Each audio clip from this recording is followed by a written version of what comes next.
અમરેલી જિલ્લામાં છેલ્લા થોડા દિવસોથી ડીઝલની સર્જાયેલી અછત અને પેટ્રોલ પંપ પર ખેડૂતો તેમજ વાહન ચાલકોની લાગેલી લાંબી કતારો બાદ જિલ્લા કલેક્ટર વિકલ્પ ભારદ્વાજે સત્તાવાર પ્રતિક્રિયા આપી છે.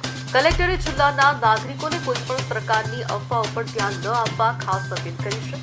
તેમણે ખાતરી આપતા જણાવ્યું છે કે નાગરિકોને ડીઝલ પૂરતા પ્રમાણમાં મળી રહે તે માટે રાજ્ય સરકાર તરફથી પણ પૂરતો સપ્લાય સતત ચાલુ રાખવામાં આવ્યો છે.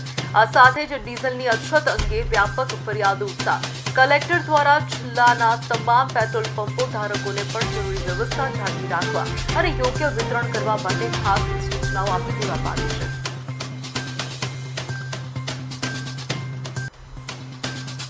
હાલ જિલ્લાના અંદર પેટ્રોલ અને ડીઝલના સપ્લાય તરત જ ચાલુ છે અને પેટ્રોલ અને ડીઝલના સફિશિયન્ટ પ્રમાણમાં સ્ટોક મોજૂદ છે.